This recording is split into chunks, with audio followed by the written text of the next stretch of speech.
I take pride in the words, Ich bin ein Berliner. Mr. Gorbachev, tear down this wall.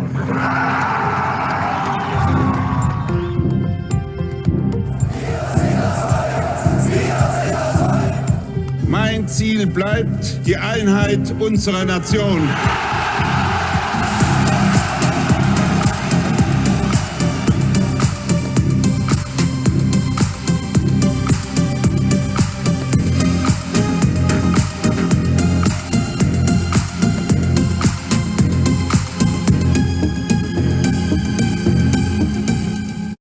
The fall of the Berlin Wall, a lucky moment in history paving the way towards German and European unification.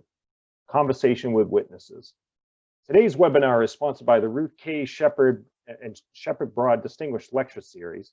And our co-sponsors today are the Consulate General of the Federal Republic of Germany, the European and Eurasian Studies Program at Florida International University's Stephen J. Green School of International and Public Affairs, Miami, Florida Jean Monnet Center of Excellence, Politics and International Relations Department at FIU's Green School, the Václav Havel Program for Human Rights and Diplomacy, also at FIU's Green School.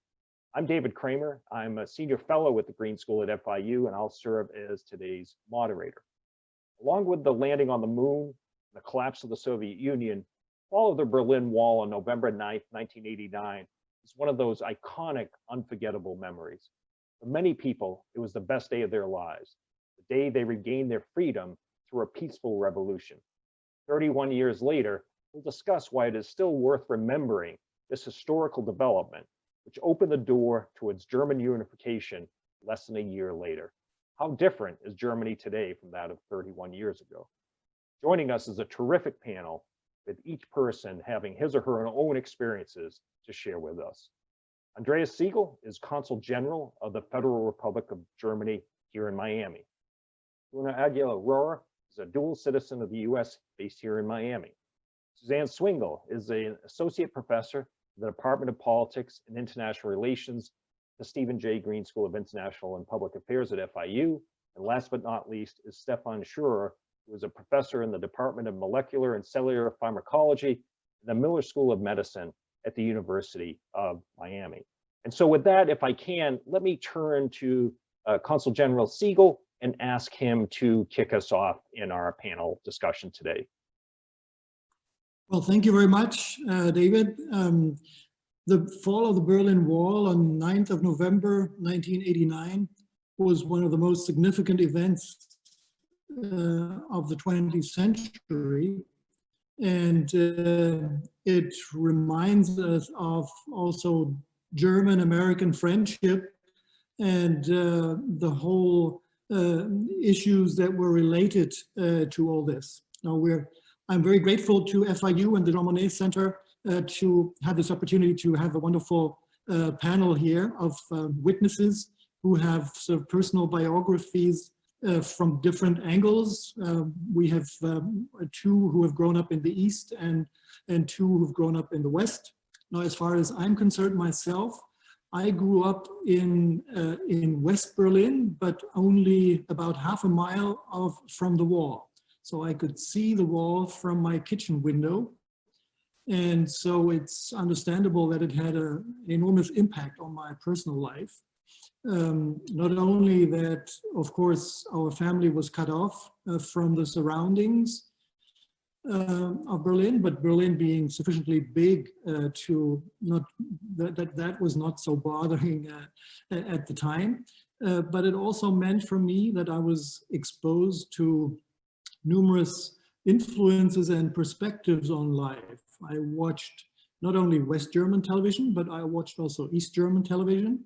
I listened to American Forces Network Radio, to BBC World Service, and the Radio France Internationale, which was a very good reality check on getting an understanding of what was happening on this political island, which Berlin has been for more than 28 years, actually, between 1961 and 1989. On the crucial day of the 9th of November, 89, I was myself not in Berlin, but in Bonn, because I had already just joined the diplomatic service and was throwing a farewell party to my colleagues because I had been appointed as vice consul in Boston, United States. So in the follow-up of the fall of the wall, I observed the situation from Boston, and among others, was able also to bring a big chunk of the Berlin Wall to Boston, to the Kennedy Library, which was one of the signals that the wall from then on was no more a signal or a sign of division, but rather of unity and friendship and freedom. So maybe I'll stop here and give the other panelists an opportunity to tell their story. Andreas, thanks so much. Before we turn to Gunnar, though, let me just ask you, your background there, if you could just tell us what that symbolizes behind you. It looks like a license plate with November 9th, 1989. Well, actually, this is an artist's work, which, however, is more or less a copy of a real chunk of the Berlin Wall, which has been painted with graffiti and everything. So what you see is an East German car, the model is a Trabant, breaking through the wall as a symbol of the fall of the wall. And the license plate, as you can see, is dated 9 November 1989. So I think that's one of the most, I think, blatant pictures of how to with a glimpse, just say what happened. It's a perfect backdrop. Thanks so much for that. Gunnar, let me turn to you next, if I could, please.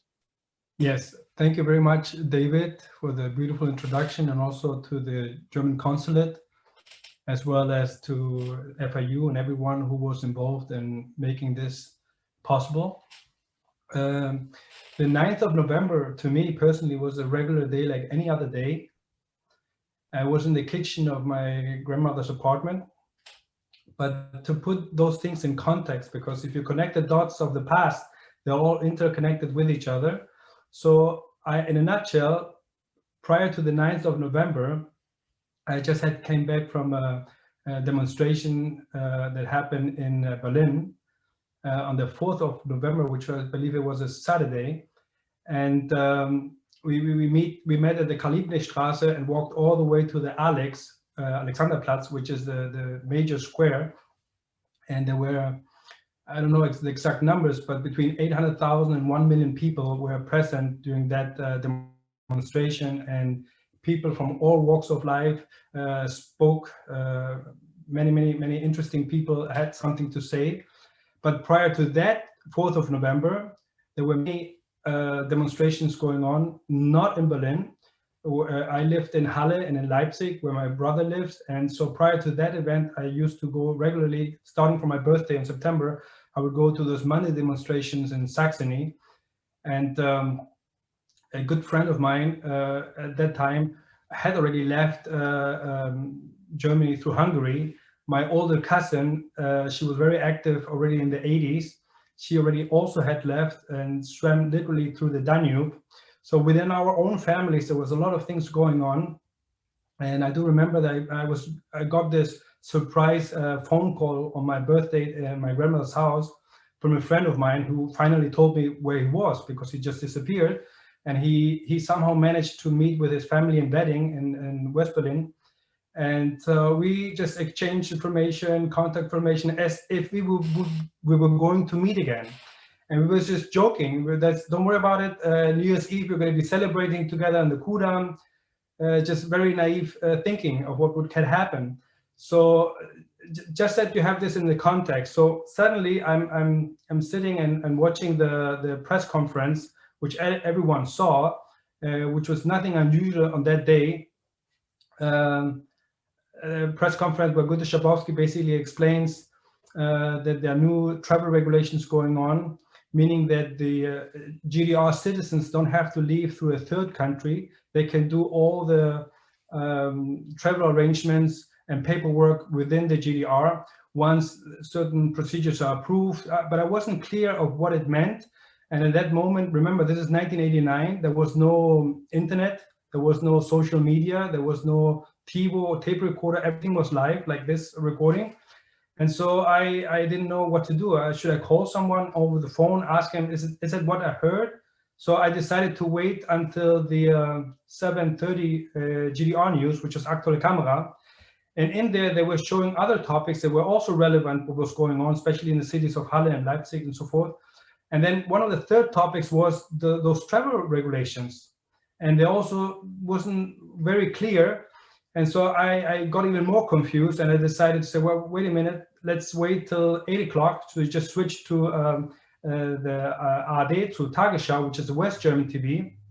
So certain parts in Germany, you were able to watch both channels or both TVs.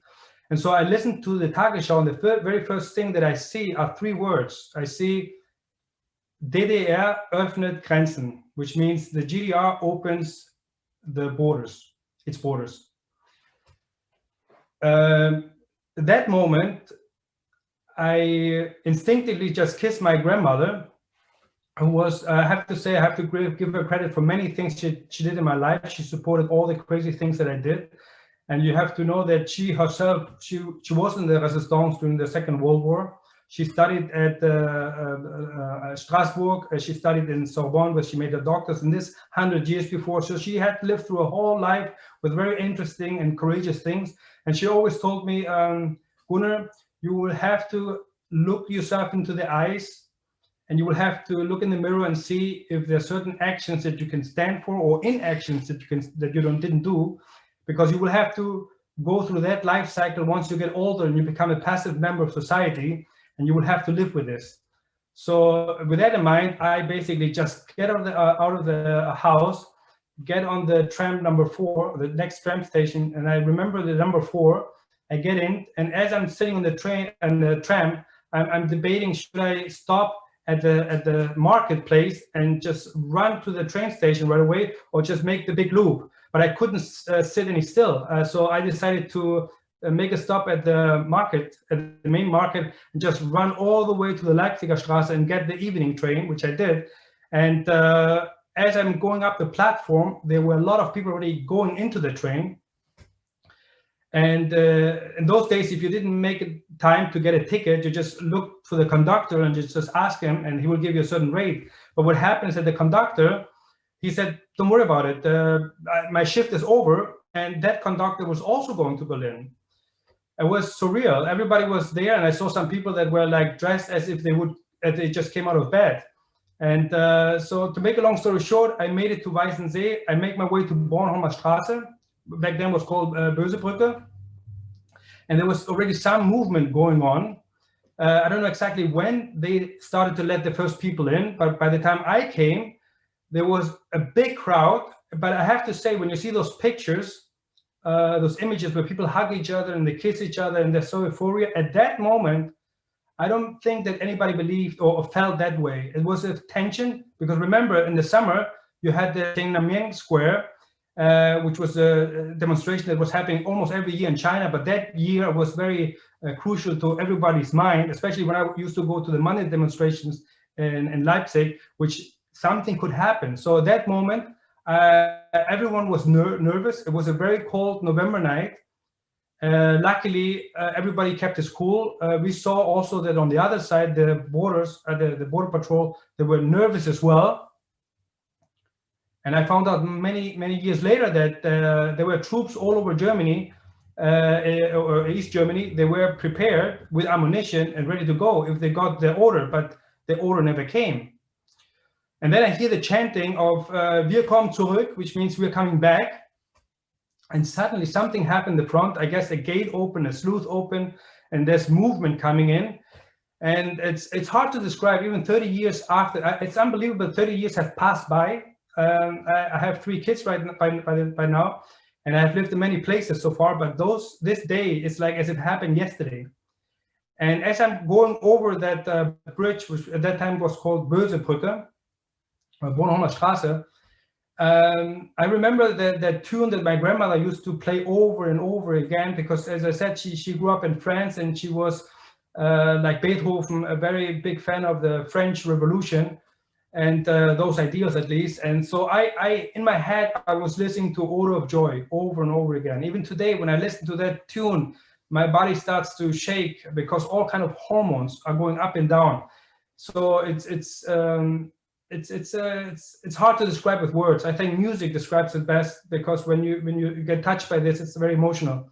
And so I made it over to West Berlin. To make a long story short, I go to the next gas station. I asked the person to do me a big favor and call the number, which was a local number. I call my buddy Marcus, and I tell him that I'm here in Berlin, and he thinks that I'm in East Berlin. So I say, no, I'm in West Berlin. So he had to work the other day, so he wasn't even aware of everything. He was thinking I was joking.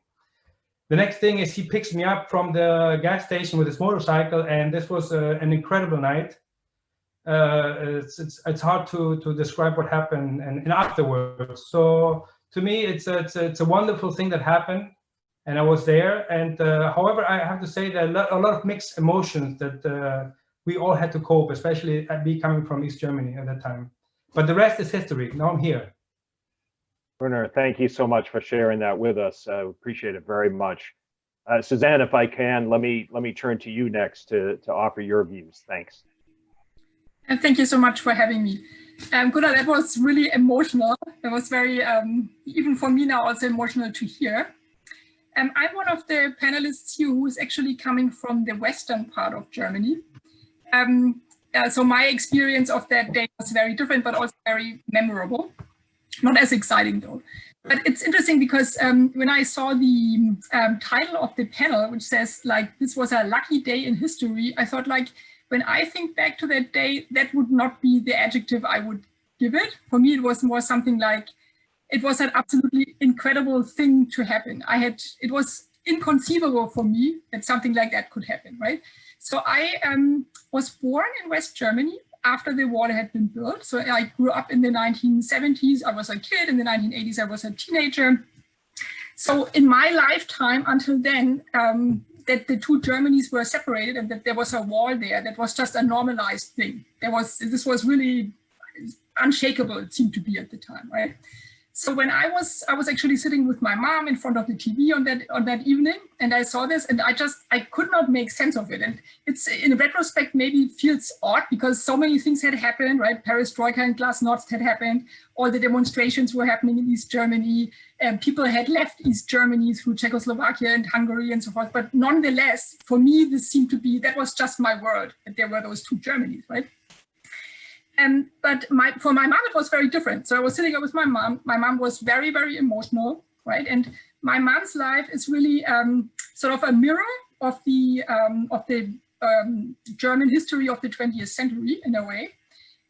So she was born just a little bit before World War II in what is today the Czech Republic. Was called an area, the Sudetenland, where in that area, which was not sort of within the borders of Germany, many Germans lived there actually, and had been living there for a very long time. And then, of course, in 1938, as we know, Hitler invaded and occupied Czechoslovakia and did a lot of terrible things to the Czechs. So when Germany had then lost the war, the Czech government decided to that it could not imagine a situation in Czechoslovakia where the Germans would still be there together with the Czechs. So they decided basically to expel the Sudeten Germans. And my mom was 7 years old at the time, so she and her family, they were expelled. Her dad had actually, was not there because he was just, he stayed in Russia, they said at the time, so he died in the war somewhere.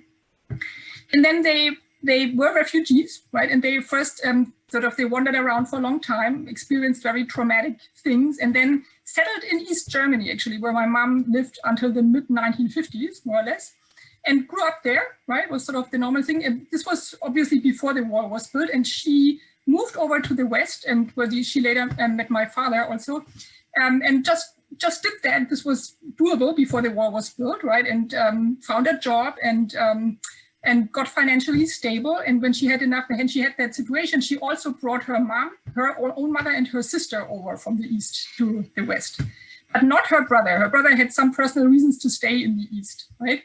And then all of a sudden in 1961, the wall was built and half of the family was in the West and her brother and other parts of the family were still in the East.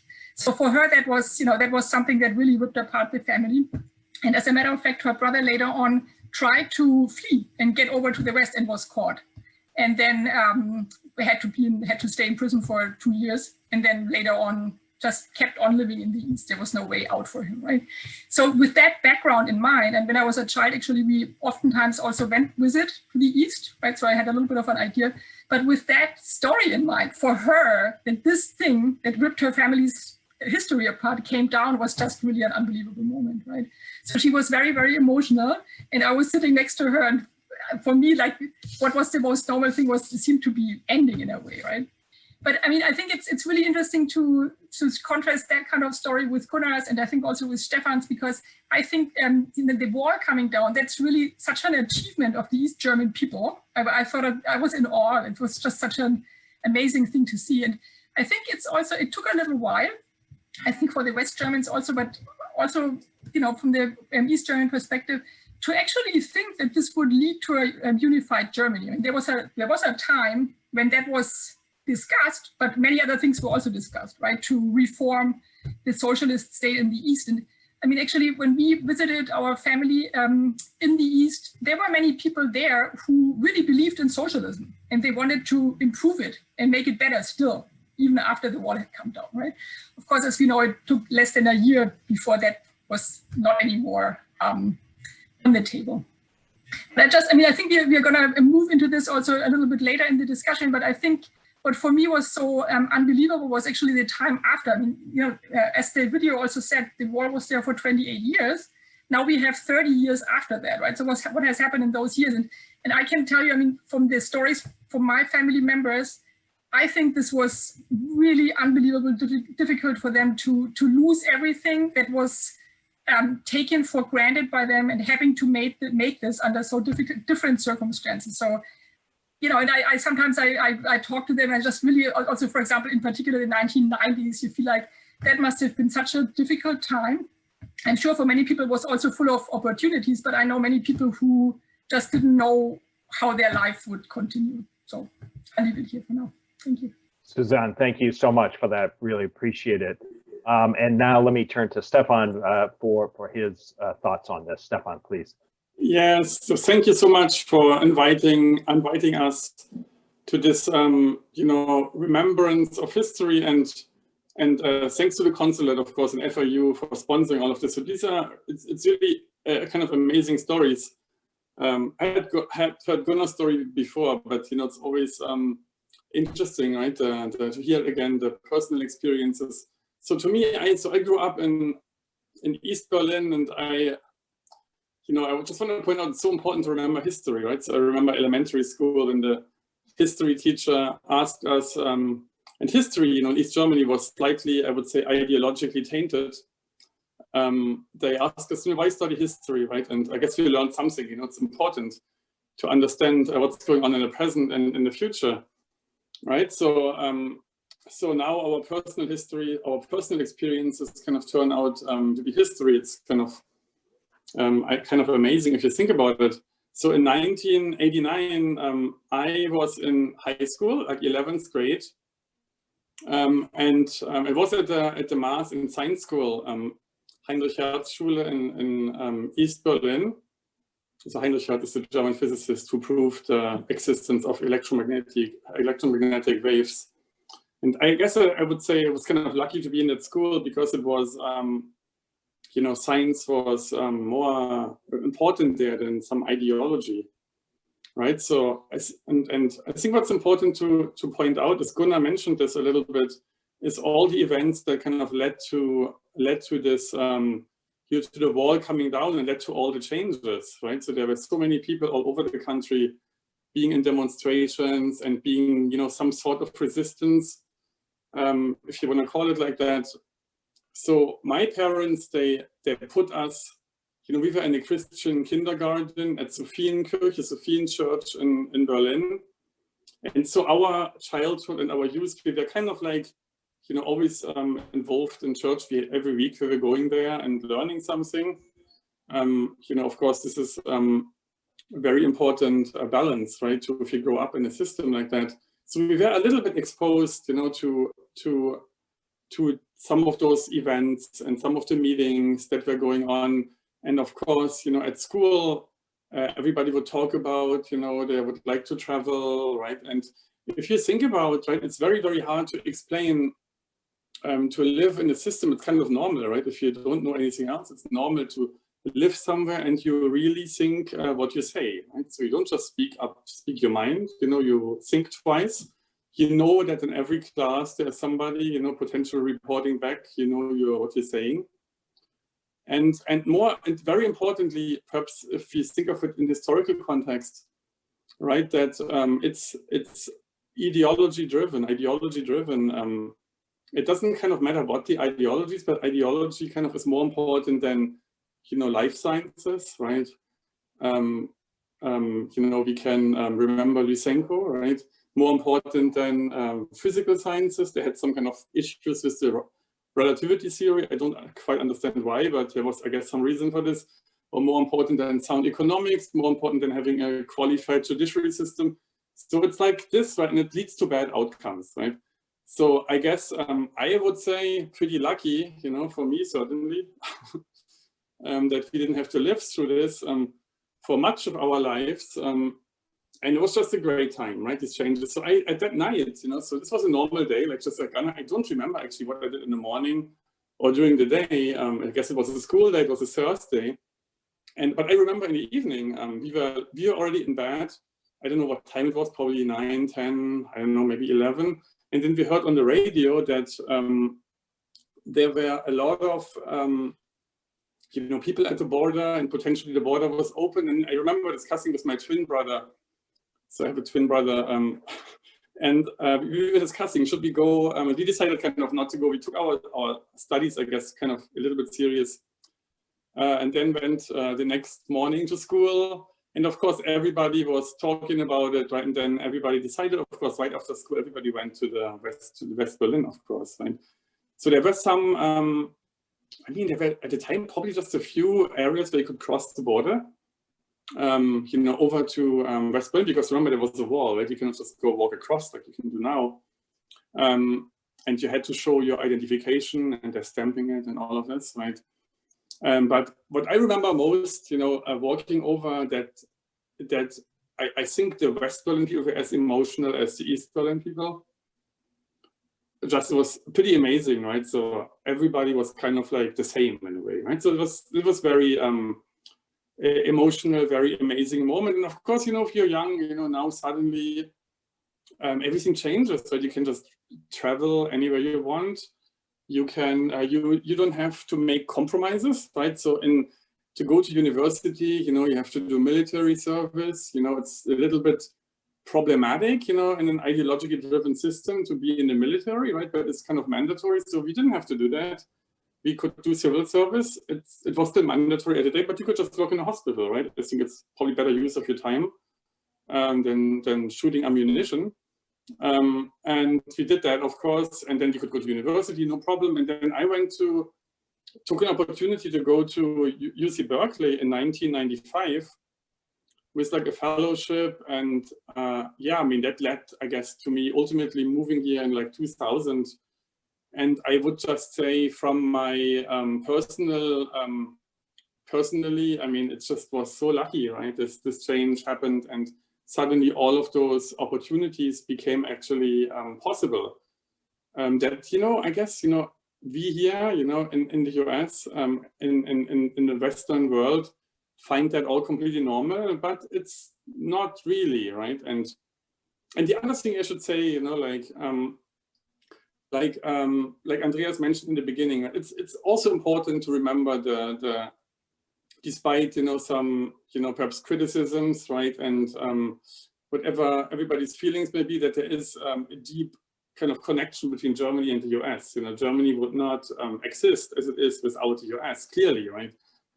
So that's also important to mention. So I think about a lot when I think back about the historical meaning, right? What does it mean to us? And, you know, I would conclude that it's really not perhaps default the default situation to have a democratic and, you know, with all its flaws, but, you know, democratic system, right? Like, so Susanne mentioned that it was not a foregone conclusion that, you know, we would just suddenly reunite Germany, right? There were many lucky coincidences in history that Shevardnadze was the foreign minister, right? This may not have been possible without him not being there anymore, right? I mean, Kohl, I mean, you know, in Germany, maybe people have, you know, a lot of jokes were made about him, right? But at the end of the day, I mean, of course, he is a historical person, right? Like, making it possible, right? And taking the opportunity and just doing it. Making the currency unification was a brilliant move. You know, once you bring the currencies together, I mean, there's no more way you cannot prevent political unification anymore, right? So it's, but a lot of things had to be happening at the right time. So very lucky, I would say. Stefan, thank you so much. Let me ask each of you, starting in the order we began, starting with you, Andreas. When did you have a sense that this change was happening, that the wall was in trouble, that it might come down?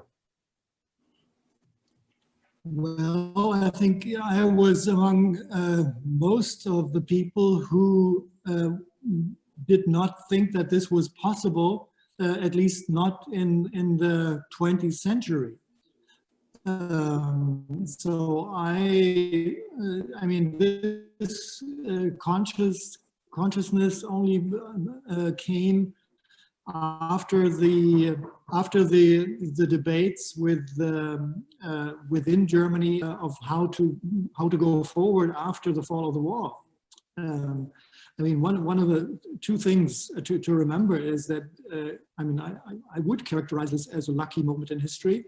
But that is, of course, the perspective of today. For the GDR government and the party, it was a catastrophe. It was ultra bad communication and management. Most of us still remember this press conference where Bobsky, the spokesperson, had to read a paper which was handed to him. But where he didn't read the back page, and which was very significant because there it was said when this was entering into force, and he was not aware that it was not immediately but only later on. So that was the trigger that was immediately sort of translated into the media, and the other thing was that the East German government or the Politburo members were not accessible during the evening, so no instruction could be given to anyone at that moment because there was no mobile phone, no cell phone available, no mail at the time. So the border guards were upon themselves to manage the situation. Well, as it turned out, the situation then also was quite open, as was said by some of the other panelists. It was not sure at all that this was going to lead to German unification. But I always say that actually it was inevitable as the time went on, first and foremost because of economic reasons. I always quote the example that with the freedom of movement, which was established after the fall of the wall, for example, an East Berlin or East German student could go and study at a West Berlin or West German university. And why not apply also for a scholarship, which was called, which was a federal scholarship. I remember sort of being recipient of that as well. It was the amount of about 700 Deutschmark at the time, which on the black market had an equivalent of East German mark of 7,000 mark, which was approximately the salary that officially the Socialist Unity Party the Politburo members got. So this shows you that there was an immense pressure on the economic side to avoid a mass exodus or an imbalance of the two sides. And of course, there was a political immediacy and a political pressure to reach a consensus of the four victorious powers of World War II, which were still officially administering the whole area of Berlin together. And they had to reach an agreement on the future sort of solution on how this freedom of movement, etc., could be developed, and how the different parts, economically speaking, military speaking, and politically speaking, how this was going to be done. And that's why rather soon the so-called 2+4 process began with East German, West German, and the four allies to address these issues. In a nutshell, I believe today that it would have been preferable to have more time and to listen to all the concerns a little bit more in detail, and we can maybe still see how the situation is today. But at the time, I think the process had such a dynamic that it was inevitable that it had to be quick. Thanks. Great, Andreas, thank you so much. Gunnar, let me ask you the same question. Your sense of when this momentous change was in the works? You need to go. I started to, can you hear me? So to me, it was not very clear, because I went to the Monnet demonstrations, and those Monnet demonstrations in Leipzig, they were not really demonstrations. I said they were basically first you met at the Nikolaiskirche and then many other kirchen and churches, and then you basically gathered. You did a silent protest. At that time, there were not big posters, as far as I remember. The first posters that I saw, they were speaking about Meinungsfreiheit, Reisefreiheit. Reisefreiheit was one, which is the movement. Freedom of movement came much later. And I do remember like a poster that says visa frei nach Hawaii. Those posters came after 1989. So there was if you looked at the posters, by looking at what was written on those posters, you could see there's something going on. When it said at the beginning, wir sind das Volk, we are the people. And then suddenly it took some time and it changed to wir sind ein Volk. Just that word, wir sind das Volk, wir sind ein Volk. I don't know who did what. And I also do remember that I was 17, 18 at that time. My older cousin, she was very much involved. She knew who is who, but she left. And it was a little bit of paranoia, who is there?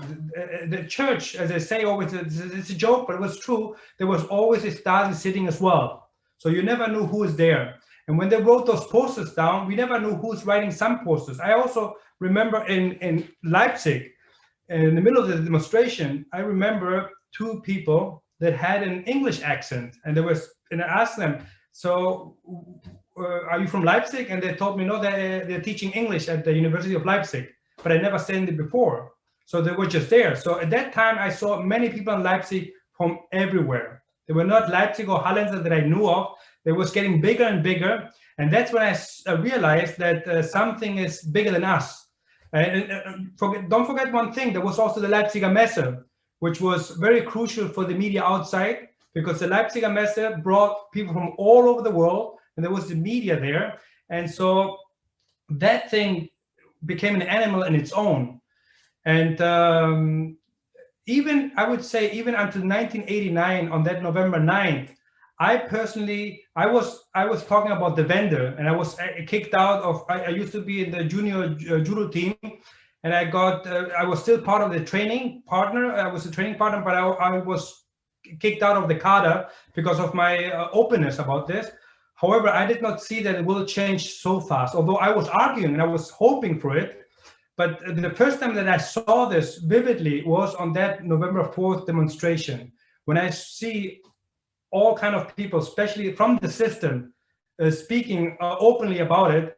And I knew it was just a matter of time. It was just a matter of time because it was not just the economical issue. Yes, you could argue that East Germany, and this is the numbers from the Deutsche Bank, the debt was 82 billions versus West Germany had 900 billions. So if you look into the numbers, if you look at the per capita, East German had a debt of, let's say, 5,000 D-Mark, while West German had the debt of 15,000 D-Marks. So of course there were economic forces playing, but I would say the main reason why people went onto the streets because they couldn't wait any longer. They were fed up. They were fed up with so many things at the workplace. They were fed up, as Stefan said, at school. They were trying to indoctrinate you left and right, even when they were citing Karl Marx, and you would say, but Karl Marx said it in this context, or Friedrich Engels said it in that context. It's like having a priest to tell you all the things about Jesus, and they took it out of context. And there was a younger generation coming up, they couldn't take it anymore. And that was one of the reasons that they couldn't stop it. They couldn't stop it because people were leaving left and right. And that's when I realized also when we're also speaking about those are the traitors, but it's like Stefan was leaving. I said, I know Stefan, he's not a traitor, but what if he decided to leave? So people were having also the sense of solidarity. These are our people. You cannot just, that's what I always mean. People should look beyond the superficial between the black and white or good and evil. There are many colors in between. And I think that people saw that this is enough time. And as Andreas also mentioned, there were many forces going also behind it, the 2+4 agreements. I mean, after Brezhnev died, after this whole stagnation died, you had suddenly, people were joking about Andropov and Chernenkov, and suddenly comes Gorbachev. And I remember in East Germany, I don't know if you remember, Stefan, we had the Sputnik, which was a magazine, a Russian Soviet Union magazine that was suddenly illegal to read, because on that magazine you could see and read articles about Brezhnev, of all the things that happened. When those things started they were making everything illegal, it was enough. It was enough for the people. And people were talking in the family, but also in the top of the SED. So you have to also give them credit because it was kids of those families that also went on the street. So in order, you had two options. Either way it becomes a civil war, but we didn't want to have a civil war.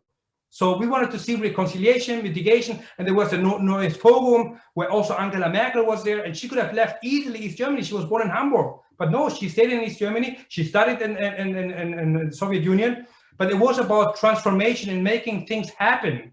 And it was about time to do it. And that's when we saw it was about, it just, as it went in the transition phase, it could have been handled differently. I was a student back then. I was hired because I didn't know any better. I was hired for the Treuhand. And I could tell you that there should be a movie about how things happened 1990, 1991, 92. I was lucky that as I literally jumped on that train and I was able to do things that Stefan did and I did. But many people in the older generations were not able to do that, and they cannot speak right now. So there are two sides. And even after 30 years, we have to come together because we have much more to share, not just as German, but as Europeans and also as world citizens. We have much more in common with everybody else than what separates us. Gunnar, thank you. Suzanne, let me ask you the same question. When did you sense that this momentous change was coming? I didn't sense it. It's so interesting to hear these stories from within.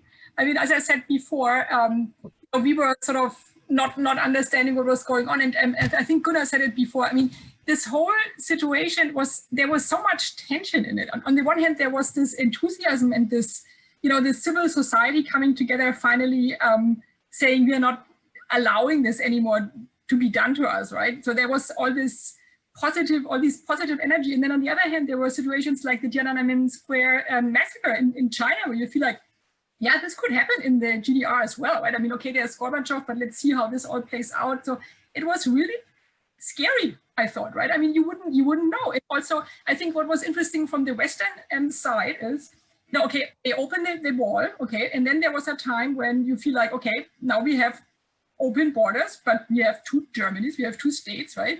And then it was really remarkable how fast that regime imploded. I mean, there was obviously, as we have heard before, right? There was such a long time of delegitimation of what was going on. I mean, I think this, for me, oftentimes this dates back to 1976, when Wolf Biermann was expelled from the GDR, right? That seemed to be such an iconic moment because he was this very important artist in the East. Of course, he couldn't sing publicly and so forth, but he was actually standing there for a reformed kind of socialism, which wasn't allowed anymore. And so and sort of in this kind of his kind of being kicked out, I think was the moment where many people in the GDR who still somehow believed in the system, even if it had flaws and so forth, when they basically couldn't believe this any longer. Right? So I think so from within there must have been a lot happened that I wasn't aware of at the time.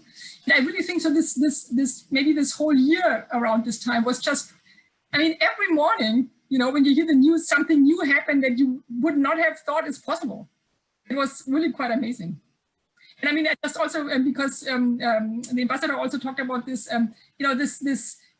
how this almost became a sort of a dynamic that it had to become unification, right?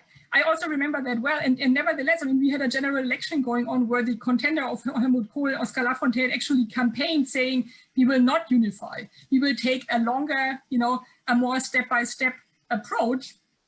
But people didn't want it, didn't happen. It was very, very special. Suzanne, thank you.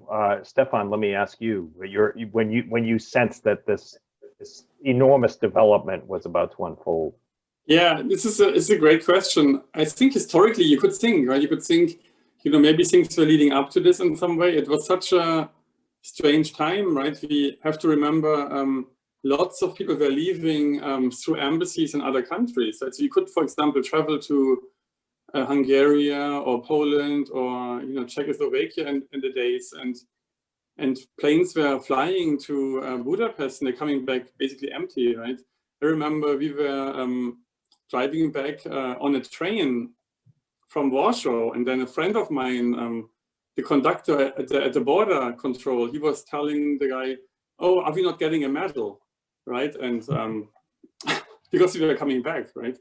It was not so many, and then he was getting really like angry, and I was thinking, "Oh my God, they're gonna arrest us for this," Nothing happened, but I mean, like, it was like a little bit of a scary moment, like, so that was the situation. And of course, we all knew very well, right? Like the Prague Frühling, Prague Spring, right? Tiananmen Square, the same year, and what happened, before in Budapest, right? So, I mean, it wasn't clear. There could have been some military intervention at the 4th of November demonstration, right? We were quite. That was really like something that we thought could be possible, right? But I mean, to your question, because of those things, right, I totally did not expect at all. It was a complete surprise. Like, I mean, we were talking, and I remember talking to your schoolmates about. It was mostly, people were mostly discussing like the right to travel, right? So I guess, when you're that age, I mean, this is important, of course. And then you had discussions, or should it be allowed to go anywhere, or maybe to certain countries? And this was the discussion, not like suddenly everything is open and changes, right?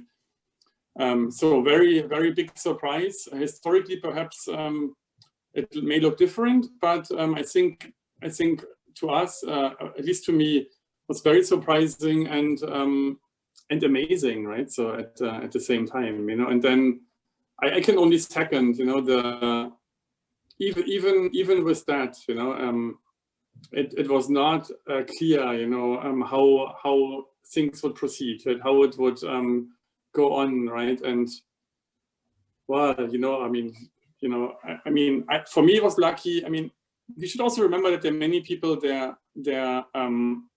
I guess for all of us here it was lucky, but there were many people, their entire like worldview collapsed, right? And they were very devastated about this, right? So they just thought, how could this happen, right? I mean, everything I believed in, and I mean, you are what you're brought up to be, right? In a way, and then it's very hard to change, and learn by yourself, and make your own conclusions.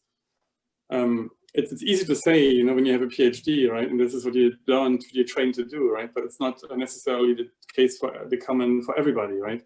So yeah, I would say, you know, unexpected and very lucky, you know.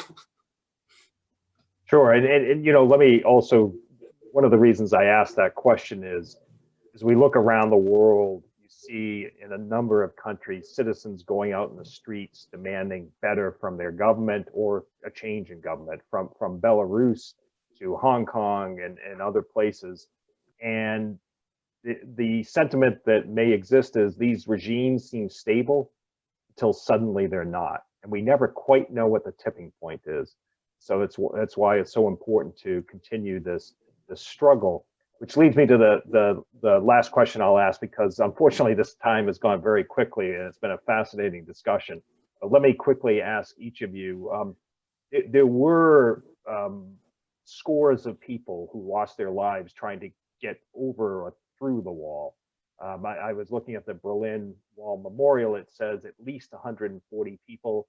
I think to some people that is a serious undercount of the number of people who lost their lives.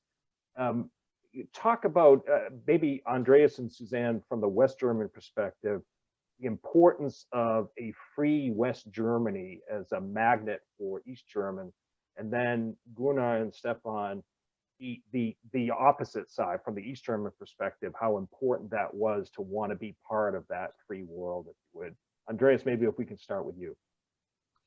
Well, just to sort of to continue a little bit also what was just said, actually in East Germany in the early 1950s, it had become apparent that there was a big discrepancy, economically speaking, between the East and the West for different reasons.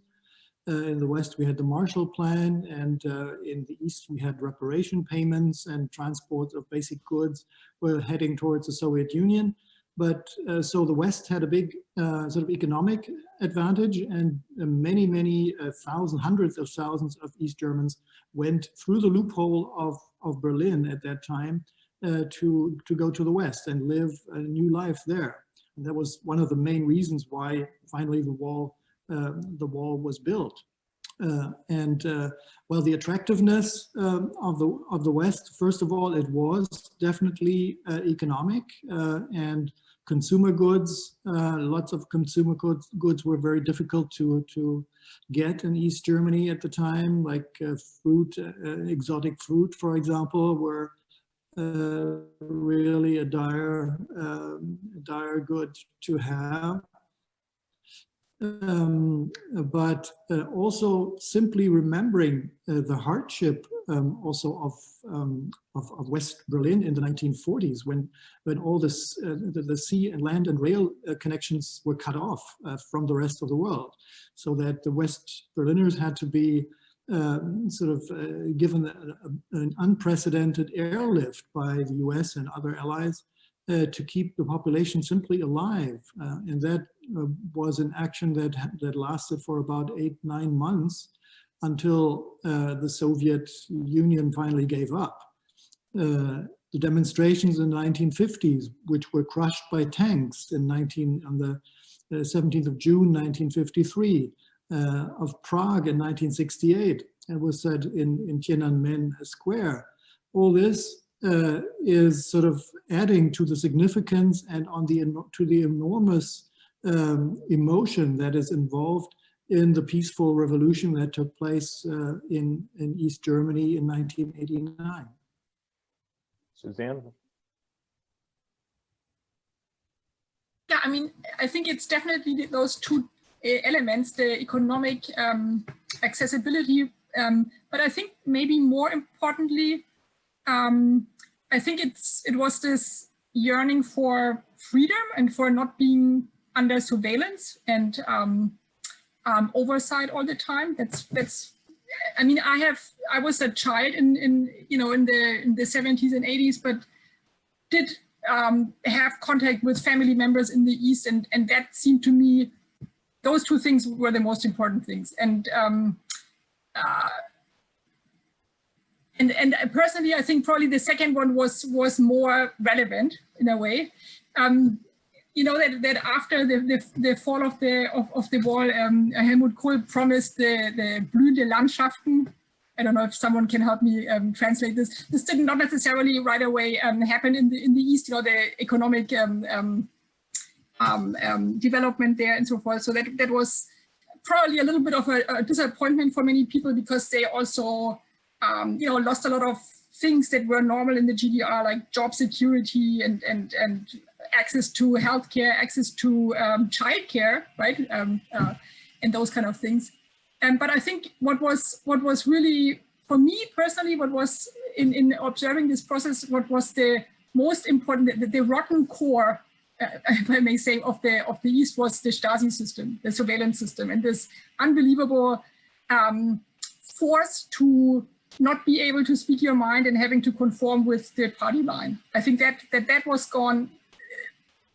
That was just the best part of it. I mean, if you know, with many hardships that also followed in this very fundamental transition process, where people lost a lot of security and safety nets and so forth.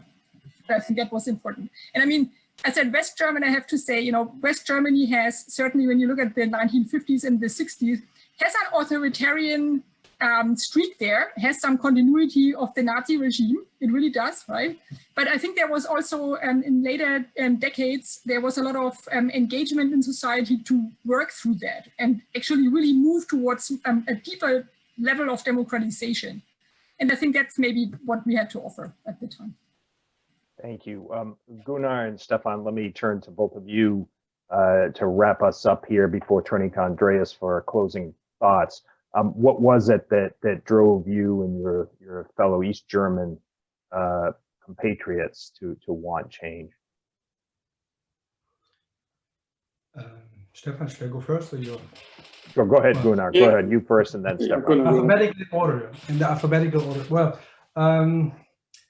there were many things. Well, I was younger. I was 17, 18, but I was talking to my parents and their parents, and I can echo all the things that Andreas and Susanne said. For me, always the word Dubček came always up, which he was always talking about, the socialism with the face. And so when I came to terms and I said, are you living up to your expectations? And I remember this saying from Rosa Luxemburg, Freiheit des Andersdenkenden. If you have that poster, and I was one time detained because I didn't put the name of Rosa Luxemburg underneath, I just had that saying in Halle. To make a long story short, they were not living up to their own standards. And it was very hypocritical in many sense. Not everyone was like this. I would say that there were a lot of teachers that I met who also played Manfred Krug, who also played all kind of artists that were at one time considered illegal. They were playing them in the class and we started to talk about it. It wasn't all the teachers. And to me, it was interesting that one of those teachers who was very open about this, he was the first one, 1990, to lose his job. And I saw him homeless. And he believed in socialism to a certain extent. And I felt really pity for him because he wanted to have a change. And so I would have wished that there would have been a reunification on both terms. It would have been perfect chance to write a new constitution that says both things. There were a lot of things that came from the East that were as well, if it's polyclinic, childcare, etc., there were many things. And it's also coming together and also realizing that change is not just something that happens in East Germany. Change constantly happens in all our lives. It happens in the United States, it happens in your private life. And so we wanted to have that change, and we were very patient to wait for that change to happen. And we also realized that change takes time. It's not a one-day 9 November action. Those things take many weeks, days, and years. And we also learned that every human being is able to cope with change, some more, some less, and you redefine yourself. But lastly, I would say that you should not take change for granted, because it can give you freedom, which is in our case what happened, but it also can take freedom away from you. And so with that sense, we bring a lot to the table, and we should be looking forward to make something together happening. I don't know if I make myself clear, but the thing is that there should be more of those discussions happening, not just because it's the day of reunification, not because, but it should be on all levels. If you look, for instance, in and the board of directors who made the decisions, there are not many from East Germany. Even at the university, there might be one or two decan, but most of them come from West Germany. I see, hopefully, those things will change, and it will change. It will just take more time. There will be a pushback, which is normal, and it's the only thing that most people have never experienced this. They just it's not intellectual entertainment. You have to go through this experience to realize that certain things just take time. Gunnar, thank you. Stefan, let's turn to you, and then we'll go to Andreas for closing comments. Yeah. So yeah, thank you again. So I would just want to briefly maybe connect to what Gunnar said. Of course, I would say retrospectively, those in that East German system, of course, they would not live up to their own standards, right? Because it's not about the ideology, it's not about those values, it's about power, right? It's the same everywhere, right? It's a standard playbook, right?